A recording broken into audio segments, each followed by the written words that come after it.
بسم الله الرحمن الرحيم والصلاة والسلام على رسولنا الكريم وعلى آله وصحبه أجمعين أما بعد. Dear brother and sister, welcome back to our program Real Life and Education. Today we will talk about one of the very delicate and important and interesting subjects, which is al-imama, or we're going to talk about imam. Exactly, we will talk about the role of imam, who is the real imam, the highest positions in the society of imam. Why do we have this imam, especially in our Islamic country? Therefore, I'm really happy and pleased, as usual, to introduce my two consultants. From my left, Professor Rashid Mimouni. Welcome after a long having a long time not coming here. You're welcome. Long break. Yes. Okay. And on my right, Dr. Mohammed Belghit. Welcome back to our program. Welcome, brother. Thank you. It is my pleasure to be with both of you. Thanks a lot. In this channel. Well, we had a long break today. We are going to start from one of the, as I said, very important subject, which is the imam. I'm not going to say who is the real imam, but I will say the role of imam in our societies. We will talk as well about the change that we are living today, especially when we talk about imama. We will talk as well about the concerning of Sharia in the imam, which is the status, the positions of imam. And we all know he is the prayer leader, known as a spiritual advisor. The imam is not just the one who is going to guide a people for prayer, but is the one who is going to advise the people. Is the one who's got the importance of spiritual status and positions in our societies. I will start from one of you, especially. Please, I will start from Professor Mimouni. Who is the imam in reality? Well, we have Bismillah ar-Rahman ar-Rahim والصلاة والسلام عليكم الصلاة والسلام على رسول الله. I think we have to make a small terminological definition, because yes. The imam has got a very long history, as it is mentioned in the Quran and in the practices later on. There are a lot of different categories, highly, as you said, highly honored, which have a fundamental mission in the religious sphere, that are called imam. In the Quran, for example, Nabi Ibrahim alayhi salam has been appointed as an imam. And the Quran said, إني جاعلكم في الأرض لا إني جاعلك في الأرض إماما. إن إبراهيم كان أمة وفي ذلك. And the other verses, and the other verses talking about the imam for Ibrahim alayhi salam as a prophet. وجاعلك في الأرض إني جاعلك في الأرض إماما. Voilà. Alors, then make you as an imam, as a leader of the community, and from then on, we can say that the recognition, religious recognition of this position of the imam. Later on, we can say that there are the great scholars, schools, the schools of madhahib, religious schools are called the imams, for example, and we say for Imam Shafi'i. He is a great scholar, a founder of a school of jurisprudence, religious jurisprudence. And we say, for example, who are the leaders in the hadith? Imam al-Bukhari. He's heading the science of hadith, of collecting the hadith. Then, and there is different scales or grades in the imam. Maybe what we know more in our daily practice is the imam of the mosques. The imam of the mosque, who has got different functions. We can speak about them. And as they are renewed function, And before that, I think it is an opportunity to mention that the 15th of September has been appointed by a decree by the president of Algeria, قرار رئاسي, as the national Imam Day. Is يوم الإمام يوم 15 September. The 15th of September. Okay, to commemorate the date of the anniversary of the death of the great Imam Sheikh Sidi Muhammad bin Kabir, rahimahullah, the great Imam in Adrar, in the south of Algeria, who was a leader of the community of Sufi order there, a very important social reformer, a nationalist during the French colonization. He had very noble position. And there is now a university in Adrar of Islamic Studies, which is commemorating. Then we have to say maybe the last point before I take the place to Professor Belghith. In Islam, there is no religious clergy which is doing sacraments, for example, like in the church. ليست لدينا عندنا في الإسلام كنيسة بالمعنى هذا. This is Imam exerces ijtihad according to a corpus of books which have been laid down by the great scholars, on his learning Quran, and he is according to this appointed as an Imam, whether by the community or by the state. Means the Imam is not the one who had to just pray, lead the people in prayer, but he's the one and staying between four, as we say, four walls, not just between the walls, but he has a lot of and important duties, if we can call them duties and tasks, inside the mosque and outside the mosque. And for me, I will start from the delicate word of Imam, and no one of us can, if we say, can translate the word Imam. Whatever you want to say, you're going to say a prayer, a leader of prayers, leader of Muslim people. But when you say Imam, it is unified. I mean, it is unique words. If I will ask both of you, how can we replace the word Imam from one word? We can fold it. We can fold it and we can find it. Why? Because the status of Imam is the status of the words itself. I will ask Dr. Mohammed Belghith questions, which is the Imam is the one who has to be the example in Muslim countries? Of course. Yes. In the name of Allah, the most gracious and the most merciful, peace and blessings upon our Imam, the Prophet Muhammad, Prophet of Islam, his family and companions. May Allah be pleased with them. Inshallah, yes. Well, what does it mean to be an Imam? Right. First of all, this word is, we can say that it is a Quranic word, yes, terminology. Right. It is an Islamic, purely Islamic terminology. It is used in the Holy Quran.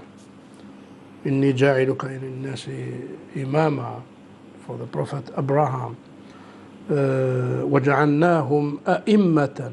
أَئِمَّةً is the plural of Imam in Arabic, in the Arabic language. The Holy Quran said, وَجَعَلْنَا لِلْمُتَّقِينَ إِمَامًا. Righteous people ask the Almighty Allah to appoint them and to make them as the examples for righteous people. Imam can mean an example or model to people. That's why in Arabic, when we say that person is an Imam, that means all people look at him as a model, as an example. Right? He is not allowed to make any mistake. Yes, of course. So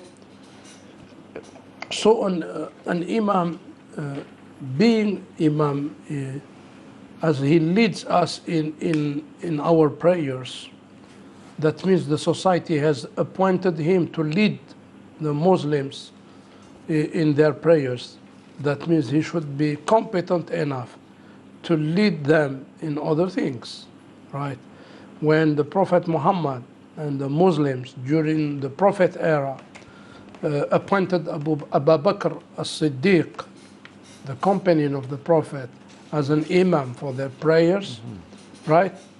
That's why they have understood that since he has been appointed by the Prophet to be an imam for the Sahaba, the Muslims, right? That means it is more credible, right? He got the credibility to be the imam in all the society's problems, to lead people or in their worldly needs, right? So that's why imam doesn't mean only to lead people in their prayers, but the word is wider than that. In the Holy Quran, the word imam is used as the leader of the country, right? The imam. The Khalifa is the either the same imam, time, yes. I mean from the linguistic meaning, right? Either the imam in good things or imam in bad things. The Holy Quran uses Fir'aun as a bad imam, right? يَقْدُمُ قَوْمَهُ يَوْمَ الْقِيَامَةِ فَأَوْرَدَهُمُ النَّارِ. He led his people to the hellfire, right?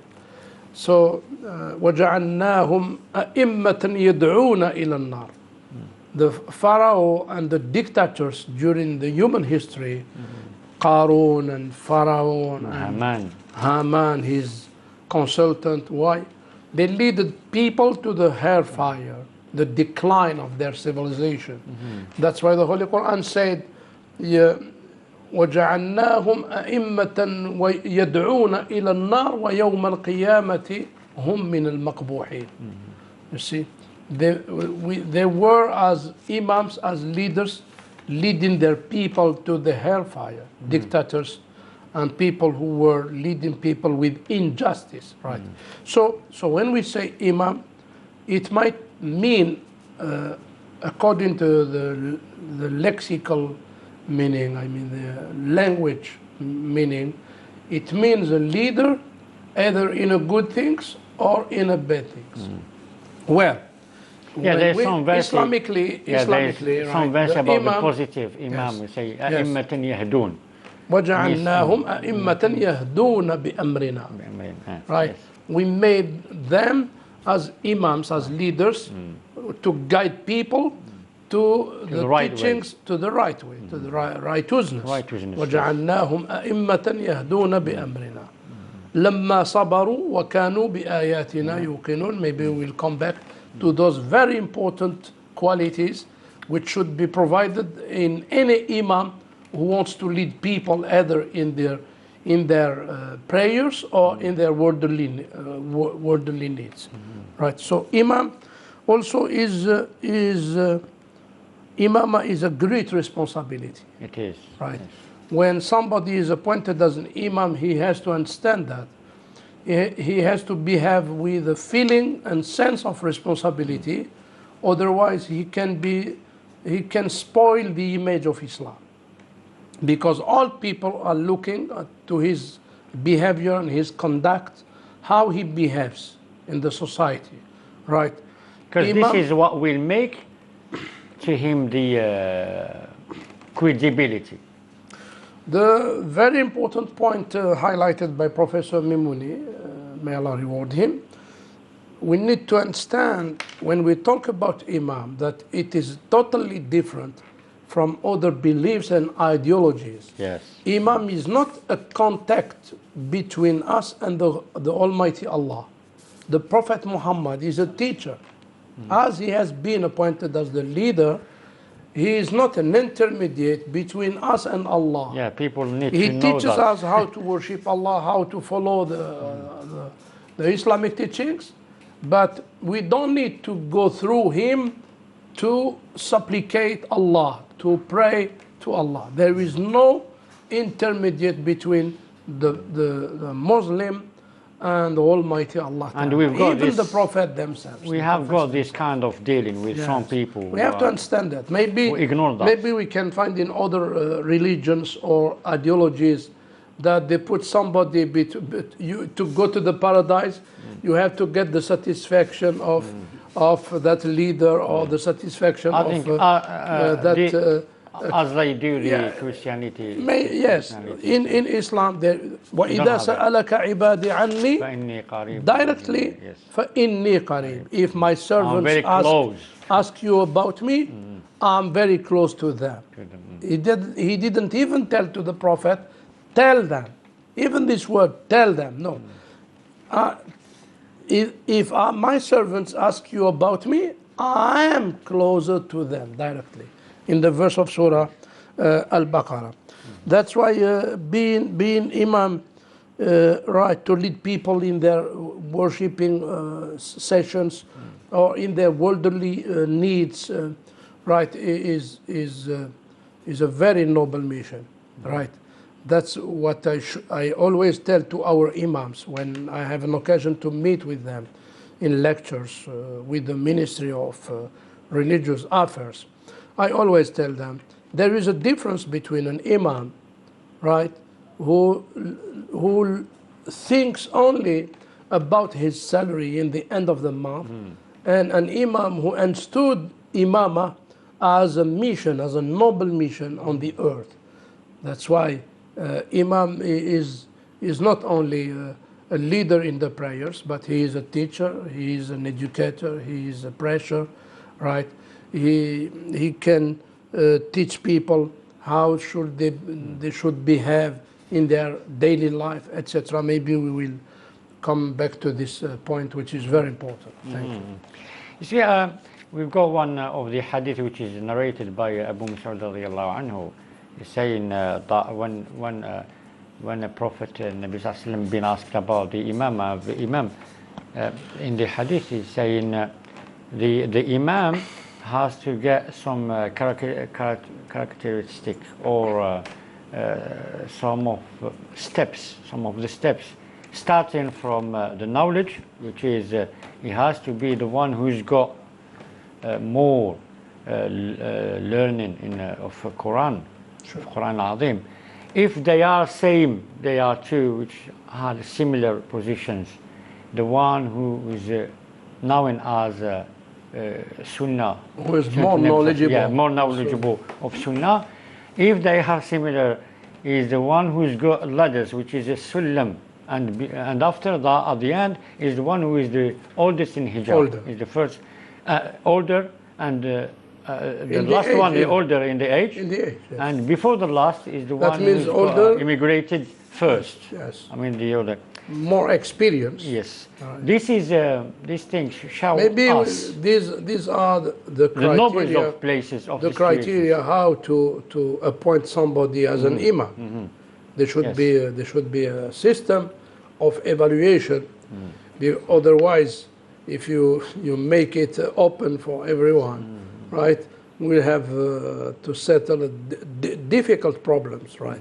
That's why there are criteria. I think when we talk about that, we need to talk about the competence and not just competence, but the responsibilities, because it is a huge responsibility when you are leading a lot of people in prayer, especially when we talk about prayer. Not just anyone can pray with the people, lead the people. For this reason, we have to talk about the real imam, which has some references. How to become an imam. Or how to become imam. I will Please. let Professor Ming will talk about it. As you mentioned, both of you, I mean, in fact, the imam should be an emanation of the community.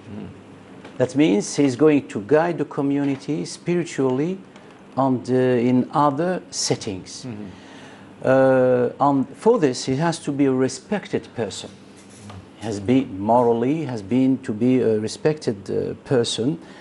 Nowadays, we can see that the appointment of imam, that means the people who are in Algeria, for example, there is about maybe 20,000 mosques all over, or more or less. Maybe.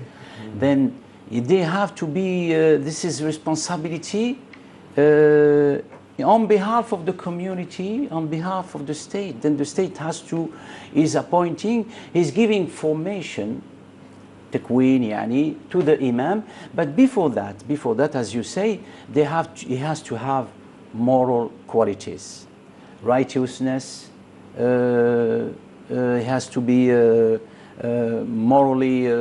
He has got moral qualities. He has to be.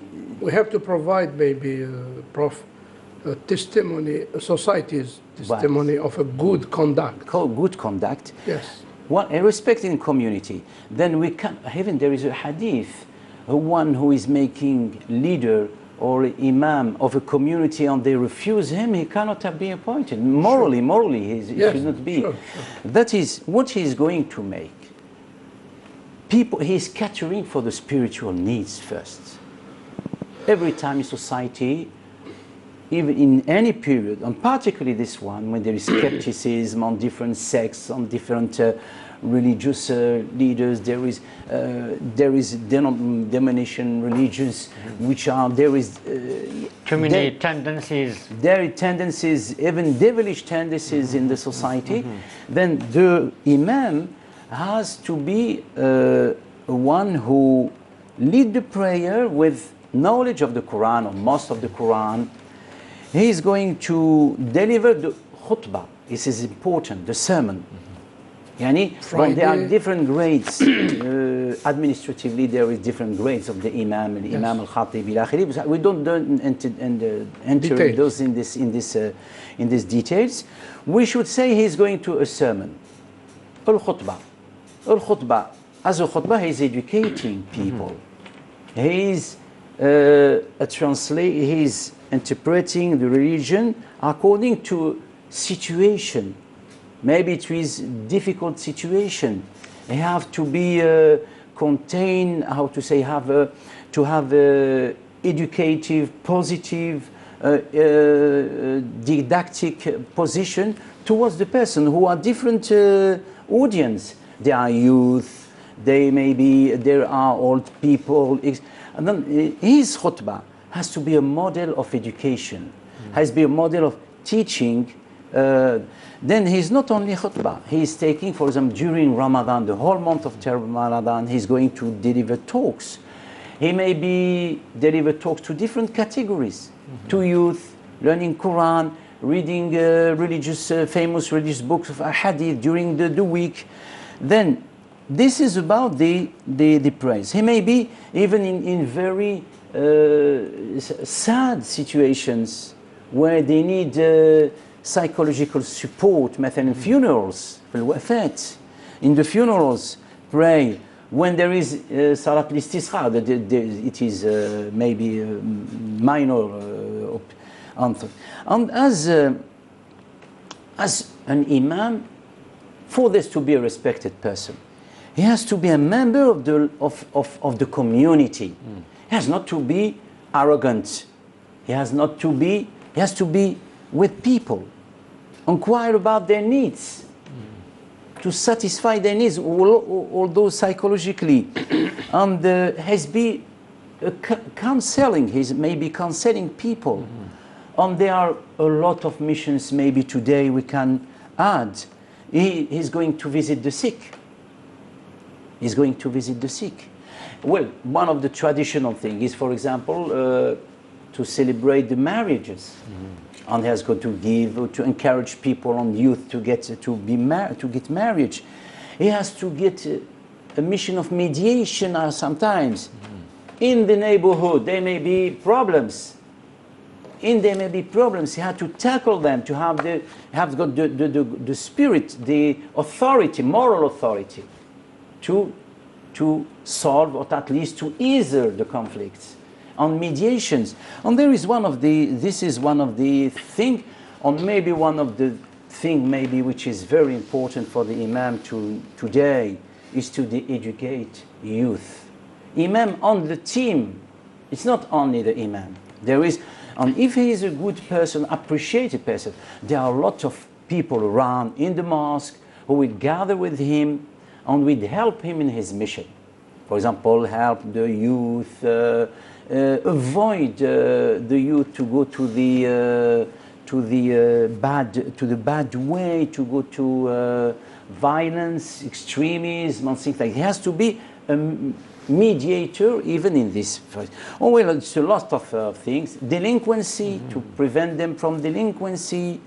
Okay, right. This is one of the, or some of the Imam's duties. He can carry what he can do, because when we can come to his formation, how he was being educated, something, there may be flaws in his formation. He has no psychology or sociology or education, i'lam. Look at there are a lot of media, youth, the great, for example, the great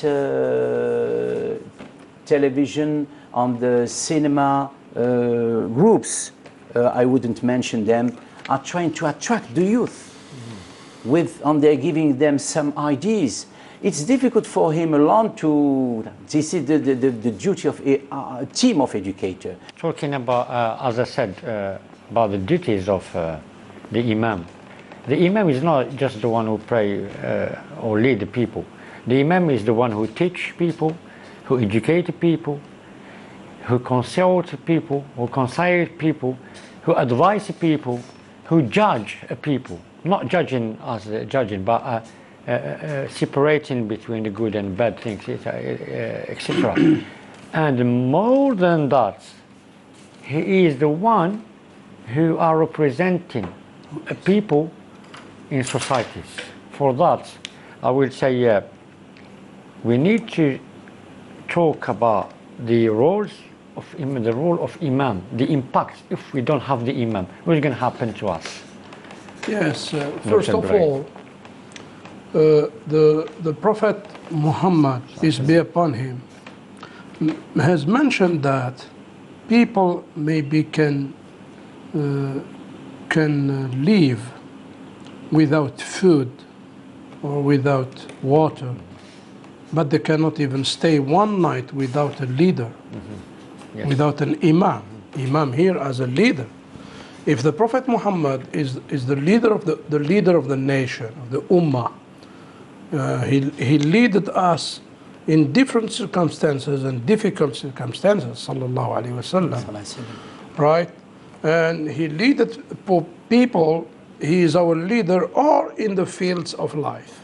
Yes. He is not only the Prophet Muhammad.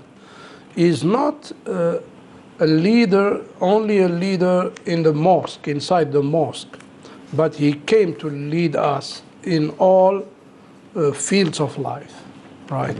In political situations, in economical situations, in educational situations, whatever we need in this world. And this will happen. This will happen with prophets. Yes, he is our reference. Now the Imams now, right? The Imams in our societies, they are like the vicegerents of the Prophet Muhammad among his nation, his Ummah.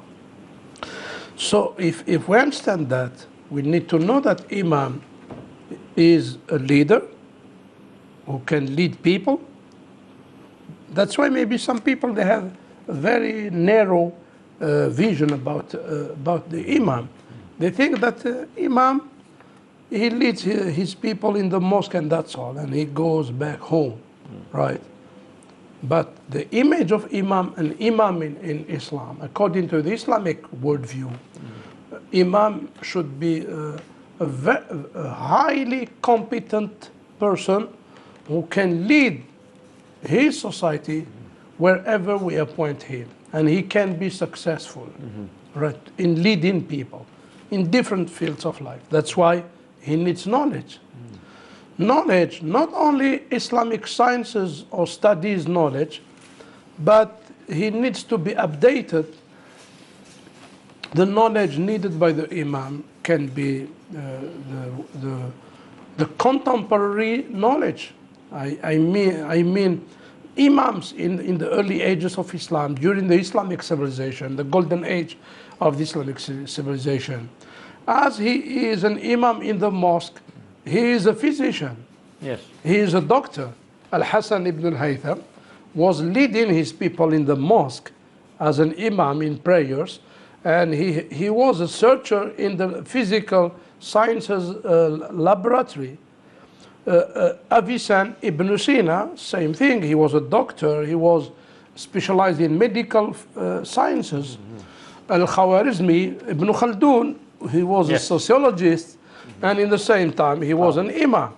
That's why in a Muslim society, Muslims during the golden age of the Islamic civilization. Ibn Khaldun was a politician as well. Yes, he was a politician. Hajib. And judge. Al-Qadi Abu Bakr al-Arabi. If I mentioned the list of very successful imams during our I think because in Islam, when we talk about that, when we, according to what you already mentioned, when we talk about that, we talk about the Islam because the Quran, Karim, Quran, we've got everything inside. That's you why just need to have a knowledge and a practice. That's why people think that being an imam is a very simple thing and a very easy thing. Yes, actually, people, it is a very big, great responsibility because imam should be appointed according to his competencies in different fields of knowledge. If we refer to our civilization, right, imam should master different fields of knowledge. He should master even many languages, right? To preach. Accounting. Yes. When we talk about miraj. Yes. To preach to Islam, he is a preacher. Yes. Right. He's not only a leader in political fields or in different fields. He's an educator. He is a teacher. وَإِنَّمَا بُعِثْتُ مُعَلِّمًا. The Prophet said, I have been sent as a teacher. He is a preacher. He needs to preach to Islam, right? He is a sharing person that, as mentioned by our Prof. Mimouni, he practices the counseling role in the society. All Muslims come to refer to him, right, to advise them, as you said. He is an attending person. That means he is always present in the society. Right, he shares the problems of the society in the market. He sees the different mistakes made by his people to highlight them and to correct that in the Friday sermon or in the Eid sermon. Right, that's why being an imam is not only being leading people in prayers. We see that he shares all their life. That's why he needs a very strong character, as the Prophet Muhammad, very good conduct and manners. He needs to master different fields of knowledge, as Al-Khawarizmi, as Ibn Sina, as Ibn Rushd, who was a philosopher and faqih, right? Ibn Rushd, Al-Qurtubi, Al-Farabi was able to understand 70 languages, right? Ibn Taymiyyah was able to understand 13 languages, because people think that imam is somebody who didn't find any job, and he got that job. Who was jobless. He found only the way to become imam in the city, in our town, for example. So he went to become imam. Actually, an imam should be somebody who got different choices, but he chose to be an imam. And the main important thing that it is not very good to ask for imam. Let's say I suppose I ask you to appoint me as an imam because it is a responsibility. The Prophet Muhammad said in the hadith narrated by Imam Muslim, ثلاثة لا تتجاوز صلاتهم فوق رؤوسهم شبرا. 3 people, their prayers do not go higher above their heads. Right? That means it's rejected by the Almighty Allah. Why? First one is رجل أما قوما وهم له كارهون. ساخطون. كارهون. كارهون.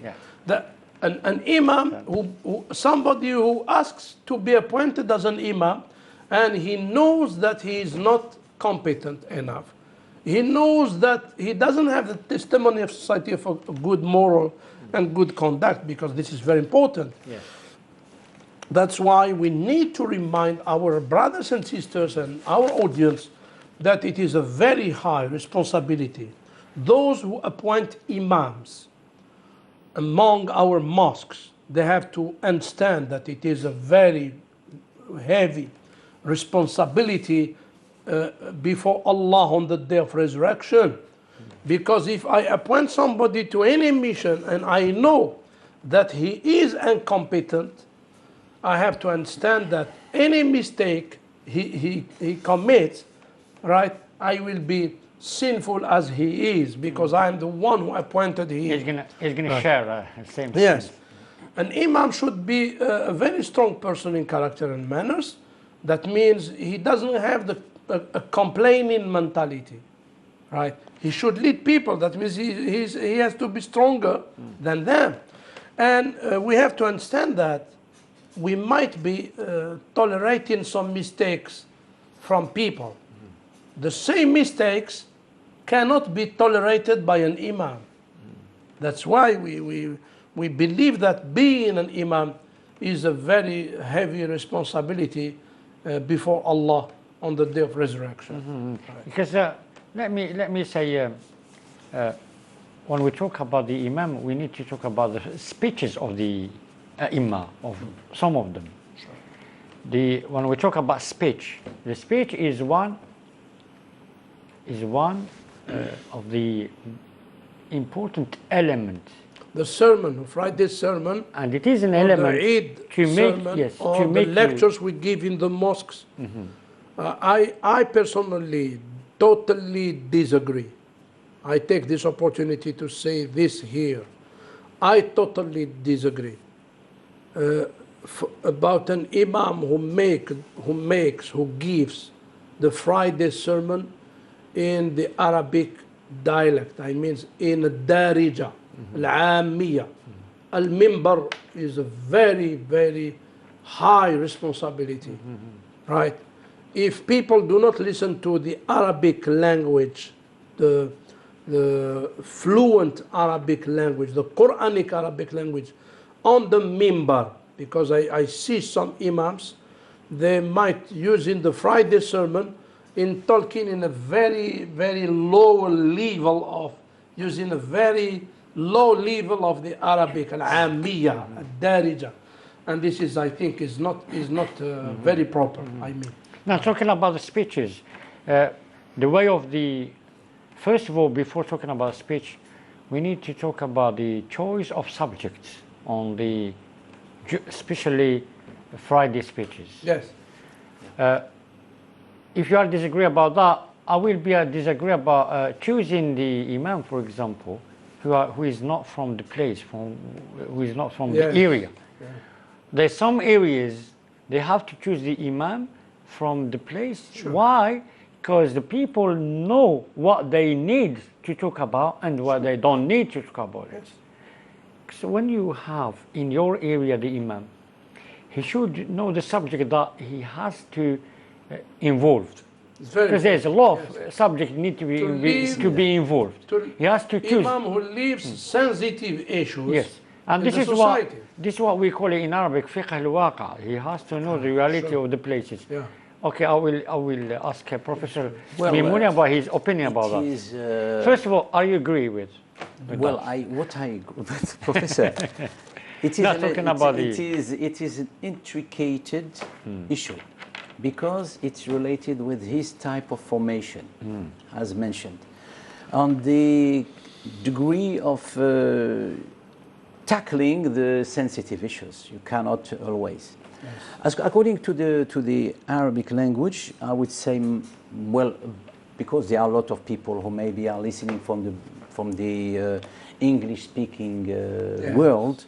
When I was a student, I remember in London, for example, in the Mosque of London, they would speak in Arabic, and it was later on translated in English. In areas where there is more Asian community in Britain, the Imam would speak in Arabic. In this case, Prof, I do agree with you. Translating from a language to another, I use it personally. Okay. Until now. Then in Asian areas in Britain, for example, they would use maybe Urdu. Urdu language on something like. Then in but they sometimes they see in the dars al khutbah and that is khutbah, it is sacred. It is sacred speech. You have to talk Arabic. Let's sort out the problem. It's when the Imam, they are codified, organized type of Imam. How has to start with Bismillah or Hadith, and he has to use a Hadith before. Then maybe there are occasions or settings which are Islamically recommended. For example, during Ramadan we have certain type of sermon. Topics, yes. We have the Eid, we have the. They are now the day, like we say, the day of Imam. They are universal situations. They are the birth of the Prophet. The birth Muhammad, of the Prophet, alayhi salam. upon him. Then we have to. Then he is limited in his topics. Certain topics, he has to be use a very adapted form to the. Then I return to the formation of the Imam. In Algeria, for example, this is a very great issue. For example, if you say you return to history, the Imam after the independence, let's say, was the traditional Imam in the village, in the city, who had a traditional knowledge, maybe related maybe with memorization of Quran and Hadith and something like that, maybe and he would use based on narration. He would use a certain. It was from Jamiat al-Ulama or Zawaya, and they were versed to the religious life. Later on, after the independence, there were schools, colleges of formation in different parts of Algeria. Yes. They were in one part of Algeria who formed the Imam, and gradually they changed, or often they would change the program to adapt them. Where there are basic forms, fiqh, jurisprudence, hadith, Quran, and things. And there were others about language, psychology had been introduced, i'lam, then they have to adapt because reality is difficult to grasp. Sometimes the Imam. Then it's very important, if he is the local country, by interaction, he knows maybe the situation, and he would use, for example, allegoric forms. He wouldn't tackle the problem very violently. He was very subtle. With wisdom. With wisdom. Rasul Sallallahu Alaihi Wasallam used to say, for example, فَمَا بَالُ قَوْمٍ يَفْعَلُونَ كَذَا وَكَذَا. He wouldn't directly target the person who has committed a mistake. But he would try to ease the thing. Then this is very important, that the Imam has to have this role, and peoples are differently granted by God to do this job. Okay. As you said, Dr. Mohammed Belghith, Imama is a responsibility. Yes. It is not just leading people to pray or something like that, but it is responsibility between you and yourself, between you and Allah, between you and the others. Why did we say the Imam is very dedicated tasks, has very dedicated tasks and important in the same time? Because he is going to be a judge, as I said. People come to him and please, can you give us advice what we have to do? For example, parents, husband and wife, has very bad discussions and conflict between them. The Imam has to take mediation, and he has to guide them, has to give them advices, has to find a solution for. You know, Imam cannot be isolated inside his mosques only, because Islam is different from. Islam is a way of life, is a system of life. Yes. There are people who try to call for to isolate the imam, as in other religions. They think that we are similar, right?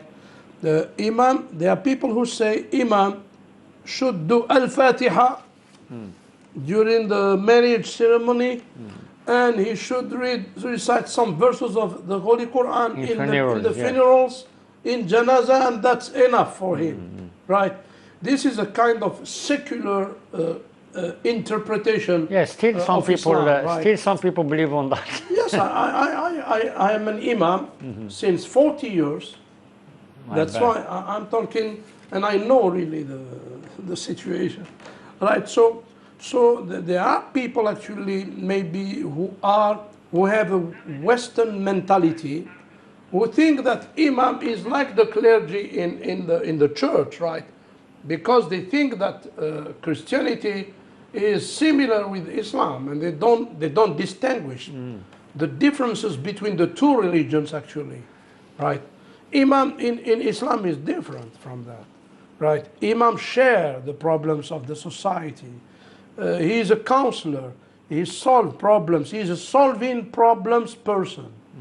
He is not a making problems person in the city. He's even the accountant. When we talk, you were talking about something which is education, and I would say he's a counter. When we talk about mirath, you have to know the right amount that you need to give to, for example, the woman who his husband passed away, and she's got a brother, she's got sons, she's got a daughter. To divide the heritage among family members. If this imam doesn't know how to share the heritage, he doesn't need to be imam. That's why most of the imams should be strong in mathematics, right?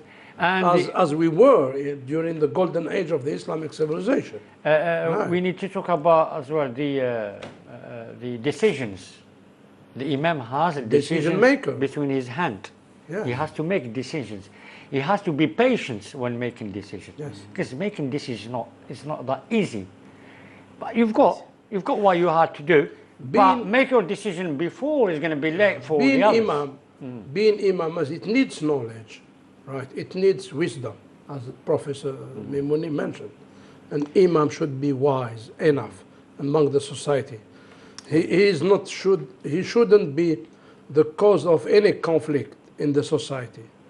He should be the cause of security in the society and stability. He brings union among the Muslims who are praying in the same mosque.